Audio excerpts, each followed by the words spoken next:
ಶ್ರಾವಣ ಮಾಸದ ಅಂಗವಾಗಿ ಭಕ್ತ ಬಾಂಧವರನೇಕರು ತಮ್ಮ ತಮ್ಮ ಪ್ರಾಂತ್ಯದಲ್ಲಿ ಶ್ರದ್ಧಾ ಭಕ್ತಿಯಿಂದ ದೈವತ ಆರಾಧನೆ, ಪಾರಾಯಣ, ದಿಂಡಿ ಮಹೋತ್ಸವ ಹೀಗೆ ವಿವಿಧ ಧಾರ್ಮಿಕ ಆಚರಣೆಗಳಲ್ಲಿ ತಮ್ಮನ್ನು ತಾವು ತೊಡಗಿಸಿಕೊಳ್ಳುವ ಮೂಲಕ ತಮ್ಮ ತಮ್ಮ ಜನ್ಮವನ್ನು ಸಾರ್ಥಕತೆ ಪಡಿಸಿಕೊಳ್ಳುವಲ್ಲಿ ಭಕ್ತ ಬಾಂಧವರನೇಕರು ನಿರತರಾಗಿರುವಂಥದ್ದು ಶ್ರಾವಣ ಮಾಸದಲ್ಲಿ ಕಾಣಬಂದಿರುವಂತಹ ವಿಶೇಷವಾಗಿದೆ.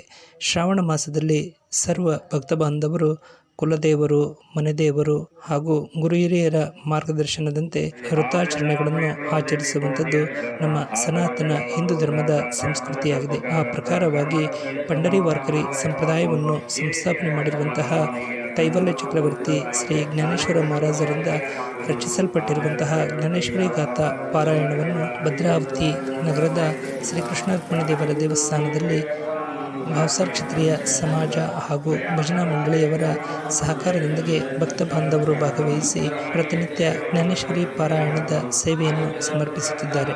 ದಾವಣಗೆರೆ ನಗರದ ಮಹಾರಾಜಪೇಟೆಯಲ್ಲಿರುವಂತಹ ಶ್ರೀ ವಿಠ್ಠಲ ರುಕ್ಮಿಣಿ ದೇವರ ದೇವಸ್ಥಾನದಲ್ಲಿ ಭಜನಾ ಮಂಡಳಿಯವರು ಭಾವಸಾರ್ ಕ್ಷತ್ರಿಯ ಸಮಾಜದ ಆಡಳಿತ ಮಂಡಳಿಯವರ ಸಹಕಾರದೊಂದಿಗೆ ಪ್ರತಿನಿತ್ಯ ಶ್ರಾವಣ ಮಾಸದ ಅಂಗವಾಗಿ ವಿಶೇಷವಾಗಿ ಜ್ಞಾನೇಶ್ವರಿ ಪಾರಾಯಣವನ್ನು ಆಯೋಜನೆ ಮಾಡಿ ಭಕ್ತಿಯ ಸೇವೆಯನ್ನು ಸಮರ್ಪಿಸುತ್ತಿದ್ದಾರೆ.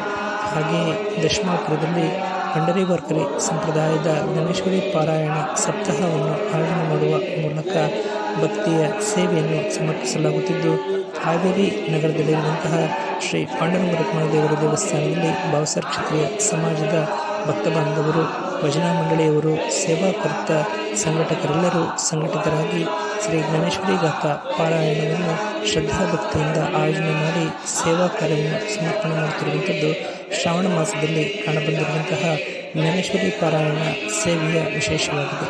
ನಮ್ಮ ಜ್ಞಾನವಾಣಿ ಕುಳಗಟ್ಟೆ ಯೂಟ್ಯೂಬ್ ಚಾನಲ್ಗೆ ಲಭ್ಯವಾಗಿರುವಂತಹ ಸಂಪನ್ಮೂಲಗಳನ್ನು ಆಧರಿಸಿ ಈ ಸಂದೇಶವನ್ನು ಪ್ರಸಾರ ಮಾಡಲಾಗಿದ್ದು, ತಮಗೆಲ್ಲರಿಗೂ ಇಷ್ಟವಾಗಿದ್ದಲ್ಲಿ ತಾವೆಲ್ಲರೂ ಸಬ್ಸ್ಕ್ರೈಬರ್ ಆಗುವ ಮೂಲಕ ಪ್ರೋತ್ಸಾಹಿಸಿ.